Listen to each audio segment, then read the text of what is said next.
গতরাতে দুটি হাতির দল বর্জরা রেঞ্জের শীতলা বিটের অন্তর্গত নিরিশা গ্রামে তাণ্ডব চালায়। গ্রামের প্রাথমিক বিদ্যালয়ের অফিসের জানালা ও গ্রামের বাসিন্দা ভৈরব বাউরির গুমটিতেও হামলা চালায় হাতির দল।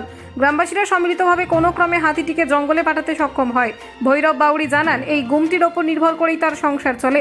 এই ঘটনায় রীতিমতো আতঙ্কিত গ্রামবাসীরা। বন আধিকারিক বিদ্যুৎ মাহাতো জানান, সমস্ত ঘটনা খতিয়ে দেখবেন তিনি এবং সরকারি নিয়ম মেনে ক্ষতিপূরণ দেওয়া হবে ক্ষতিগ্রস্তদের। গ্রামবাসীরা জানান, এই নিয়ে বারংবার গ্রামে ক্ষতি করেই চলেছে দলছুট হাতির দল, কিন্তু সঠিক ক্ষতিপূরণ দেওয়া হয় না বন দপ্তরের পক্ষ থেকে। যাতে সঠিকভাবে ক্ষতিপূরণ দেওয়া হয় তার আবেদন করেছেন গ্রামবাসীরা।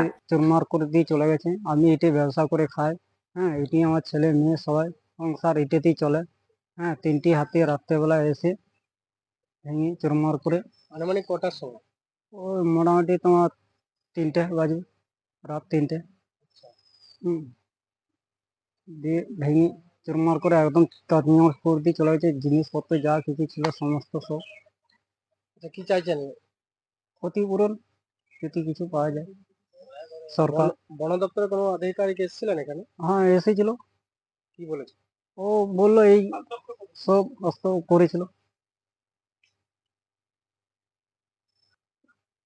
কতটা আতঙ্কের মধ্যে আছেন? বিশাল আতঙ্ক, বাইরে তো বেরোতেই পারছি না।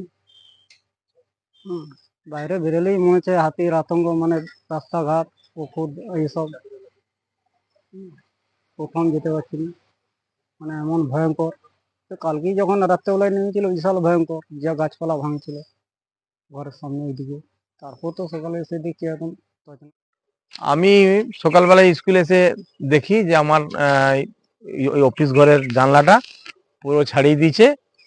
গ্রামের লোকের কাছে শুনলাম যে বন্য হাতি এসে ধাক্কা মেরে ওটা ছাড়িয়ে দিয়েছে।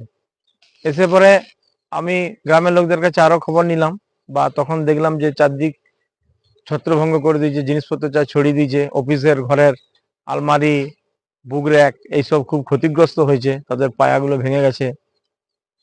তারপর আমি ফরেস্ট ডিপার্টমেন্টকে জানালাম, ফরেস্ট ডিপার্টমেন্ট থেকে এসে দেখে গেল। তারা আমাকে পরবর্তীকালে বলল, আপনি কাগজে ফর্ম ফিল আপ করে দরখাস্ত করুন, অ্যাপিল করুন। তো এরপর এইটুকুই হয়েছে। বন দপ্তর এই পরবর্তী অবস্থা কি নেবে। আর আমাদের বিদ্যালয়ে যেহেতু প্রাচীর টাচির নেই, তাই হাতি খুব সহজেই ঢুকে যাচ্ছে।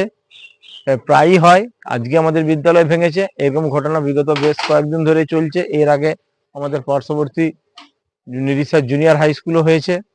নিরিশা মেটাপাড়া প্রাথমিক বিদ্যালয়েরও প্রাচীর ভেঙেছে।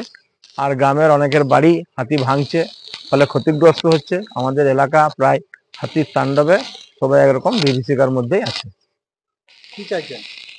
আমি চাইছি যে হাতিদের সুষ্ঠুভাবে কোনো এক জায়গায় সংরক্ষিত করা হোক, যাতে হাতি গ্রামের মধ্যে প্রবেশ করে গ্রামের মানুষের ক্ষয়ক্ষতি করতে না পারে।